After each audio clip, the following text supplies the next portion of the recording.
Hello dear student. On this channel you will get line by line explanation of NCERT books. So in this video we'll be discussing crop production and management of class 8 chapter 1.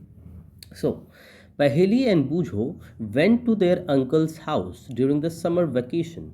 Their uncle is a farmer. One day they saw some tools like खुरपी, sickle, shovel, plow, etc. in the field. सो यहाँ पे कह रहे हैं कि पहेली और बूझो जो है वो गए हैं अपने अंकल के घर में। कब? समर वैकेशन के समय में। आप लोग भी जाते होंगे समर वैकेशन के समय अपने घर में, अपने नानी के घर, अपनी दादी के घर। तो ये अपने अंकल के घर गए हैं और उन्होंने अंकल के घर पे देखा है कि कुछ टूल्स पड़े हुए हैं, खुरपी, सिकल, सॉवल, प्लॉ एट्सेट्रा, ये सब पड़े हुए हैं फील्ड में। ठीक है, तो यहाँ पे बूझो काफ़ी क्यूरियस है। वो कह रहा है I want to know where and how we use these tools.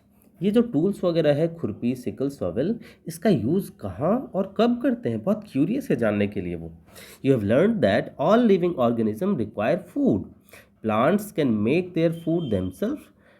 Can you recall how green plants synthesise their own food. कह रहे हैं कि जो लिविंग ऑर्गेनिज्म है उसको फूड की ज़रूरत है, हमें भी फूड की ज़रूरत है, आपको भी फूड की ज़रूरत है। Plants make their food themself. जो खाना बनाते हैं प्लांट्स वो खुद ही बना लेते हैं खाना। Can you recall how green plant synthesise their own food. क्या आपको पता है, क्या आप रिकॉल कर पा रहे हैं जो 7th क्लास में, 6th क्लास में हमने पढ़ा था कि ग्रीन प्लांट जो है वो कैसे सिंथेसाइज करते हैं, खुद फूड कैसे बनाते हैं। Animals include humans can not make their own food, so where do animals get their food from. कह रहे कि एनिमल्स जो होते हैं और ह्यूमंस जो होते हैं ये सब खुद से अपना फूड नहीं बना पाते हैं। फूड बनाना और फूड पकाना दोनों अलग अलग बात है। आप फूड पकाने को फूड बनाने से कंफ्यूज ना करें। फूड तो कह रहा है कि ह्यूमन जो है वो खुद से फूड नहीं बना पाते हैं, तो उनको चावल चाहिए, धान चाहिए, गेहूँ चाहिए, वेजिटेबल्स चाहिए, ये सब उनको रॉ फॉर्म में चाहिए, बना बनाया हुआ चाहिए। तो ये तो ह्यूमन बनाते नहीं हैं, ये तो प्लांट बनाते हैं। So where do animal get their food. तो एनिमल कहाँ से अपना फूड प्राप्त करते हैं या ह्यूमन अपना फूड कहाँ से लेते हैं। But first of all why do we have to eat food. लेकिन सबसे पहले हम बात करते हैं कि फूड की तो ज़रूरत है, लेकिन फूड की ज़रूरत क्यों है। You already know that energy from the food is utilized by organism from carrying out their various body functions such as digestion, respiration and excretion। तो कह रहे हैं कि जो ह्यूमन है उसको एनर्जी की ज़रूरत है। क्यों एनर्जी की ज़रूरत है? क्योंकि उनके बॉडी में बहुत सारे फंक्शन चल रहे हैं, जैसे कि खाना का डाइजेशन हो रहा है, रिस्पिरेशन हो रहा है, एक्सक्रीशन हो रहा है। तो we get our food from plants और एनिमल्स और बोथ। तो हम लोग जो फूड अपना प्राप्त करते हैं या तो वो प्लांट से करते हैं या एनिमल से करते हैं या एनिमल और प्लांट दोनों से करते हैं। कुछ लोग नॉनवेज होते हैं, कुछ लोग वेजिटेरियन होते हैं जो सिर्फ प्लांट बेस्ड फूड खाते हैं। ठीक है, since we all need food, how can we provide food to a large number of people in our country. तो कह रहा है कि हमें हर एक लोगों को तो ज़रूरत है फूड की। तो इतने बड़े कंट्री, भारत जैसे कंट्री में, इंडिया जैसे कंट्री में इतने लोगों को, सभी लोगों तक फूड कैसे पहुंचाया जाए। अब पहले भी क्यूरियस है, कह रहे कि food has to be produced on large scale. तो पहले एक सजेशन दे रही है कि हाँ, फूड जो होना चाहिए वो क्या होना चाहिए, बहुत ही लार्ज स्केल पे ग्रो होना चाहिए, तभी तो सबको फूड मिलेगा। In order to provide food for a large population, regular production, proper management and distribution is necessary. कह रहा है कि अगर लार्ज पॉपुलेशन को फूड हम लोग को खिलाना है, फीड कराना है, तो हम लोग को क्या चाहिए, एक तो रेगुलर प्रोडक्शन होना चाहिए, हर एक साल फूड को उगाना पड़ेगा क्योंकि डेली लोग खा रहे हैं। प्रॉपर मैनेजमेंट होना चाहिए, उसका मैनेजमेंट होना चाहिए। मैनेजमेंट कहने का क्या मतलब, ऐसा थोड़ी कि फूड को हम लोग ग्रो किए और उसको पानी में छोड़ दिए तो वो तो ख़राब हो जाएगा, इसीलिए उसका रेगुलर मैनेजमेंट होना चाहिए। And distribution is necessary. अब चलो रेगुलर उसको रख लिए, मैनेज कर लिए बहुत अच्छे से, और उसका डिस्ट्रीब्यूशन भी तो होना चाहिए, तभी तो सभी लोग के पास पहुंचेंगे। अभी हम बहुत लोगों को PDS system, public distribution system, जो सरकारी काम होता है पब्लिक डिस्ट्रीब्यूशन सिस्टम, इसके थ्रू क्या होता है, बहुत लोगों को चावल, धान, गेहूँ और कुछ कुछ खाने को मिलते हैं बहुत कम रेट पे, तो ये जो पीडीएस सिस्टम है वो कैसे काम करता है, तो प्रोडक्शन हुआ, फिर मैनेजमेंट हुआ, गवर्नमेंट उसको बोरो करती है उस फूड को, उसके बाद वो डिस्ट्रीब्यूट कर देती है। ठीक है, तो जो गरीब तबके के लोग हैं, जो बीपीएल में है, उसको क्या है, पीडीएस का बेनिफिट मिलता है। अब देखिए एग्रीकल्चरल प्रैक्टिस, कह रहे कि till 10,000 BCE people were nomadic. अब क्या मतलब हुआ इसका, बिफोर क्राइस्ट एरा, 10,000 साल पहले, कब से पहले, तो बिफोर क्राइस्ट एरा कह रहे हैं people were nomadic. People were nomadic का कहना मतलब पहले आदमी लोग घूमते थे, यहाँ से वहाँ, वहाँ से यहाँ, यहाँ से वहाँ, फूड के लिए भटकते रहते थे। दे वेर वेंडरिंग, देखिए लिखा हुआ है अगले लाइन में, they were wandering in groups from place to place in search of food and shelter. वे लोग फूड की खोज में घूमते रहते थे और शेल्टर यानी कि रहने के लिए वो घूमते रहते थे कि कहाँ रहें, कहाँ उन लोगों को फूड मिले, इसके लिए, इस चीज़ के लिए हमेशा वो लोग घूमते रहते थे। They ate raw fruits and vegetable and started hunting animals for food. तो वो जो रॉ फ्रूट्स और वेजिटेबल, कच्चा कच्चा जो फ्रूट्स और वेजिटेबल्स उन लोग को मिलता था वो लोग खाते थे उसे, और एनिमल का भी हंट करते थे वो लोग, एनिमल को भी वो लोग खाने के लिए क्या करते थे, पकड़ते रहते थे। Later they could cultivate land and produce rice, wheat and other food crops, thus was born agriculture। क्या मतलब हुआ, फिर कुछ सालों बाद, कुछ दिनों बाद, कुछ सालों बाद हुआ क्या कि वो कल्टीवेट करने लगे, वो लैंड को कल्टीवेट करने लगे और वहाँ पे प्रोडक्शन होने लगा, वो प्रोड्यूस करने लगे, उगाने लगे। क्या उगाने लगे, तो राइस, वीट और अदर फूड क्रॉप्स, और जो खाने वाली वस्तुएं थी उस सबको वो क्या करे, उगाने लगे। और यहीं से क्या हुआ, एग्रीकल्चर का बॉर्न हुआ। ठीक है, when plants of the same kind are cultivated at one place on a large scale, it is called crop। अब देखिए क्या मतलब हुआ इसका, क्रॉप का क्या मतलब हुआ, कह रहे हैं कि कोई भी प्लांट अगर सेम काइंड का है और उसको लार्ज स्केल पे अगर हम उसको ग्रो करवा रहे हैं तो उसी को क्रॉप कह रहे हैं। जैसे कि अब देखो, एक ये वीट का प्लांट है, ठीक है, वीट का प्लांट है तो इसको हम लोग बोलेंगे प्लांट, लेकिन इतना पूरा दूर में हमने सिर्फ वीट का प्लांट लगा दिया, सिर्फ वीट का प्लांट लगा दिया, तो ये जो पूरा लगा हुआ है इसी को बोलेंगे क्रॉप, और सिंगल है तो उसको बोलेंगे प्लांट। ठीक है, अब नेक्स्ट लिखा हुआ, for example crop of wheat means that all the plants grown in a field are that of wheat. कहने का क्या मतलब हुआ कि कह रहे कि एग्जाम्पल के रूप में अगर आप देखें तो क्रॉप ऑफ वीट का क्या मतलब है, इसका मतलब है कि जो वीट का प्लांट है वही बहुत सारा वीट का प्लांट एक जगह लगा हुआ है, लार्ज स्केल पे लगा हुआ है, उसी को हम लोग कह रहे हैं क्या, उसी को कह रहे हैं हम लोग crop. You already know that crop are different types like cereals, vegetables and fruit. तो क्रॉप के बहुत सारे टाइप्स होते हैं, या तो वो सीरियल्स हो सकते हैं, बहुत सारे वेजिटेबल का भी क्रॉप हो सकता है, बहुत सारा फ्रूट का भी क्रॉप हो सकता है। ठीक है, these can be classified on the basis of the seasons in which they grow. कह रहा है कि ये जो है जैसे वेजिटेबल है, फ्रूट्स है, इन लोगों का हम लोग कैसे क्लासिफिकेशन करें, क्योंकि सारे फ्रूट तो हमेशा हर एक सीजन में नहीं मिलते हैं। आम हम लोग को गर्मी में मिलता है कि नहीं, ठंडी में तो आम मिलता है नहीं है, तो इसको हम लोग क्लासीफाई कैसे करेंगे, इसको हम लोग क्लासीफाई करेंगे on the basis off season. किस सीजन में उस क्या कहते हैं फ्रूट का ग्रोथ हो रहा है, उस चीज़ को हम लोग उस बेसिस पे क्लासीफाई कर देंगे। India is a vast country, India क्या है, बहुत बड़ा कंट्री है। The climatic condition like temperature, humidity and rainfall vary from one region to another. तो इंडिया इतना बड़ा कंट्री है जो इसका क्लाइमेटिक कंडीशन है। क्लाइमेटिक कंडीशन कहने का क्या मतलब है कि देखिए, अब इंडिया में साउथ के रीजन में आप जाएंगे तो वहाँ पे थोड़ा गर्मी ज़्यादा पड़ता है, आप नॉर्थ की रीजन में जम्मू कश्मीर, हिमाचल प्रदेश जाएंगे तो वहाँ पे ठंड ज़्यादा पड़ता है। तो ये क्या हो रहा है, क्लाइमेटिक कंडीशन चेंज हो रहा है। आप नॉर्थ में तो ठंड लग रहा है बहुत ज़्यादा, साउथ में तो थोड़ा गर्मी लग रहा है कि नहीं। आप नॉर्थ ईस्ट में चले जाओ तो उधर जंगल आप लोग को बहुत मिलेगा, बहुत पेड़ पौधा मिलेगा, समझ रहे। और आप साउथ अगर वेस्ट में आप चले जाओ तो वहाँ पे थोड़ा सा आपको पेड़ पौधा कम मिलता है। तो ये क्या हो रहा है, जगह जगह जाने पे क्या हो रहा है, क्लाइमेटिक कंडीशन वेरी कर रहा है। तो वही लिखा है the climatic condition like temperature, और टेम्परेचर जैसे यहाँ पे देखो ये ठंडी है, बहुत ठंडी है नॉर्थ में, और साउथ में बहुत गर्मी है। Temperature, humidity, rainfall vary from one region to another. तो ये क्या करते हैं, वेरी करते हैं, हमेशा अलग अलग जगह पे अलग अलग तरीके से होता है। आप नॉर्थ ईस्ट में जाओ बहुत बारिश होती है, लेकिन आप राजस्थान के आसपास चले जाओ तो वहाँ पे बारिश कम होती है। समझ रहे हैं कि नहीं बातों को। देखिए क्या लिखा हुआ है, accordingly rich variety of crop grown in different parts of country. तो अलग अलग पार्ट्स, कंट्री के अलग अलग पार्ट्स में क्या है, अलग अलग वैरायटी के फूड या फ्रूट या सीरियल्स ग्रो किए जाते हैं। Despite this diversity, two broad cropping patterns can be identified, these are. अब क्या सब है, तो कह रहा है कि बहुत सारा वैरायटी तो है, बहुत सारा क्लासिफिकेशन है, बट दो ब्रॉड कैटेगरी हम लोग करते हैं, क्लासिफिकेशन करते हैं, और उसके बेसिस पे पैटर्न कैन बी आइडेंटिफाइड। उसके बेसिस पे हम लोग बताते हैं कि ये जो क्रॉप है वो किस सीजन का है। तो पहला है, कह रहा है कि these are kharif crops and rabi crops. तो खरीफ क्रॉप्स क्या होते हैं, the crops which are sown in rainy season are called kharif crop. तो आप सिंपली याद रखिए कि खरीफ क्रॉप क्या होता है, जिसको हम लोग रेनी सीजन में क्या करते हैं, सो करते हैं, मतलब बोते हैं। अगर रेनी सीजन में उसको हम बो रहे हैं तो वो खरीफ क्रॉप है। तो अगर रेनी सीजन में हम लोग बो रहे हैं तो उसको काटेंगे कब, उसका हार्वेस्टिंग कब होगा। Rainy season in India is generally from June to September, जून से लेके सितंबर तक में होता है ये रेनी सीजन, ठीक है।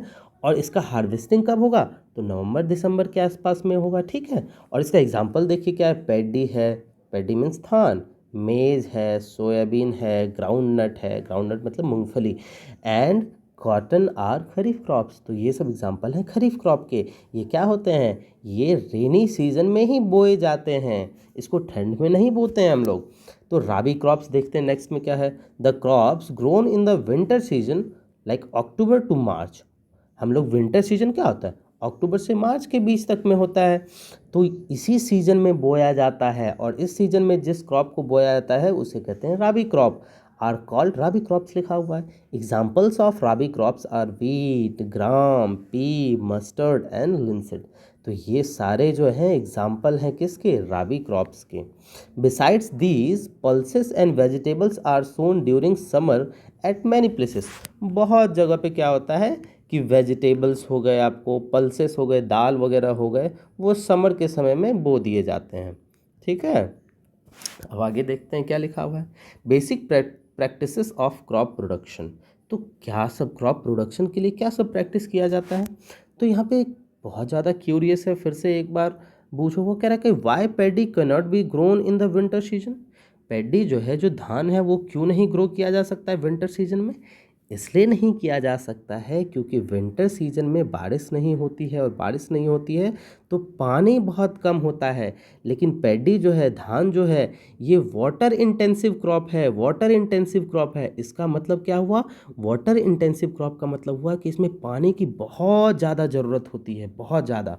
एक तो पानी चाहिए बहुत ज़्यादा इसमें, इसीलिए पैडी को क्या करते हैं हम लोग, रेनी सीजन में उसको बोते हैं। पैडी रिक्वायर्स, देखिए पहले यहाँ पे आंसर भी दे दी इसका, paddy requires a lot of water, therefore it is grown in only in rainy season. Cultivation of crops, several activities undertaken by farmers over a period of time. तो कोई भी अगर क्रॉप का प्रोडक्शन करना है, cultivation करना है, तो उसका क्या करते हैं, बहुत सारा उसका एक्टिविटी उसके अंदर किया जाता है। तो फार्मर बहुत सारा 2 महीने 3 महीने 1 महीने के अंतराल में बहुत कुछ काम करते रहते हैं। तो क्या सब काम करते हैं उसमें, you may find these activities are similar to those carried out by a gardener और even by you when you grow ornamental plants in your house. तो कह रहे हैं कि आपने देखा होगा कि गार्डनर क्या करते हैं, सुबह शाम डेली पानी देते हैं फूल पत्ती में, देते हैं कि नहीं। और दूसरा कह रहा है कि अगर आप भी अगर ग्रो करते होंगे ऑर्नामेंटल प्लांट्स, तो ऑर्नामेंटल प्लांट्स कहते हैं जो सजावटी पौधे होते हैं, सजावटी फूल होते हैं, उसको बोलते हैं ornamental plants in your house. अगर आप करते होंगे ऐसा तो आप भी सुबह शाम उसमें पानी देते होंगे। तो दीज एक्टिविटीज़ और task are refer to as agricultural practice which are listed below. तो एग्रीकल्चरल प्रैक्टिस में कुछ काम किए जाते हैं, क्या सब काम किए जाते हैं, तो वो सब काम यहाँ पे लिखा हुआ है। प्रिपरेशन ऑफ सॉइल, सॉइल को तैयार किया जाता है, फिर सोइंग, उसमें बोया जाता है, एडिंग मैन्योर एंड फर्टिलाइज़र, उसमें फर्टिलाइजर्स एंड मैन्योर, खाद और उर्वरक वगैरह डाले जाते हैं, इरिगेशन, उसका सिंचाई होता है, प्रोटेक्शन फ्रॉम वीड्स, वीड से उसको प्रोटेक्ट किया जाता है, हार्वेस्टिंग उसके बाद करते हैं और फिर स्टोरेज कर लेते हैं, और हम लोग को क्या होता है, कोई भी क्रॉप मिल जाता है। अब वन बाय वन हम लोग ईच स्टेप को क्या करेंगे, डिस्कस करेंगे। तो क्या लिखा हुआ है, preparation of soil.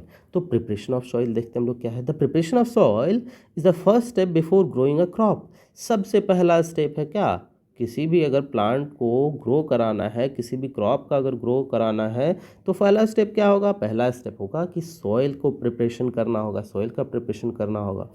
One of the most important task in agriculture is to turn the soil and loosen it. आप देखे होंगे ट्रैक्टर खेत में चलते हुए, अगर नहीं देखे होंगे तो आप यूट्यूब पे देखिएगा ये चीज़, कि आपने देखा होगा कि ट्रैक्टर चलता है खेत में। क्यों चलता है? क्योंकि वो मिट्टी को उल्टा देता है, जो मिट्टी अंदर है उसको ऊपर की तरफ ला देता है, जो ऊपर है उसको नीचे की तरफ ले आता है, और लूजन द सॉइल, और क्या करता है वो मिट्टी को बहुत लूज़ कर देता है, बहुत ही लूज़ कर देता है। This allows the roots to penetrate deep into the soil. और इससे क्या होता है, मान लो ये करने के बाद आप क्रॉप लगाएंगे कोई, तो क्रॉप का जो रूट होगा वो रूट क्या होगा? डीप पेनिट्रेशन होगा इनटू द सॉइल।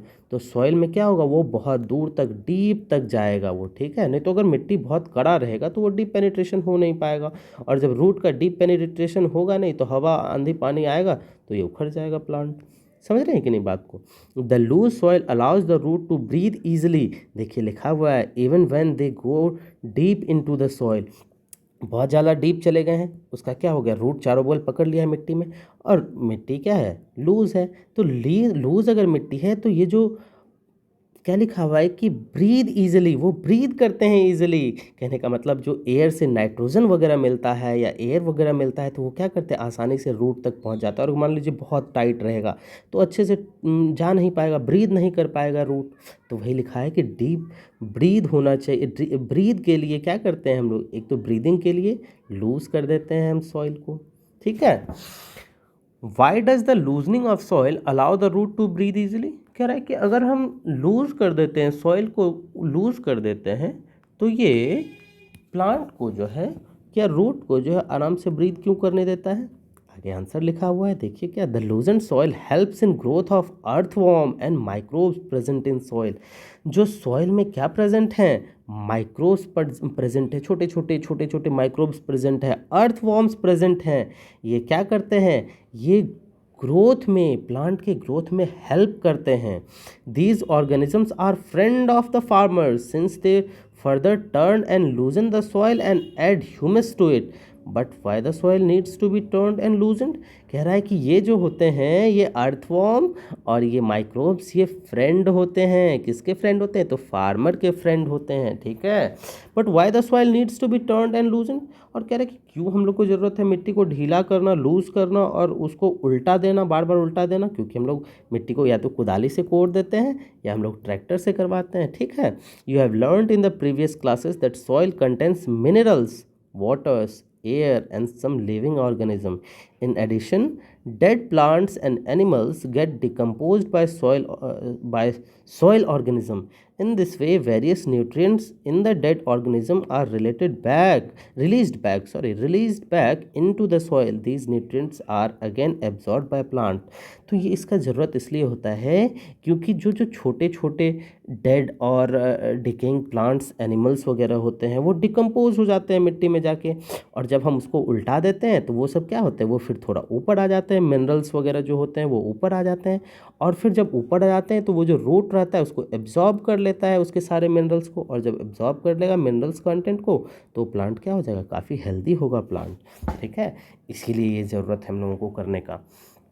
लिखा हुआ है, since only a few centimetre of the top layer of soil supports plant growth, turning and losing of soil brings the nutrient rich soil on the top so that plant can use these nutrients. लिखा हुआ है ना कि आप अगर turn करेंगे और loose करेंगे सॉइल को तो क्या होगा? उससे जो न्यूट्रिएंट रिच सॉइल होगा वो टॉप पे आ जाएगा, तो वो न्यूट्रिएंट को क्या करेगा? एब्जॉर्ब कर लेगा वो प्लांट, ठीक है।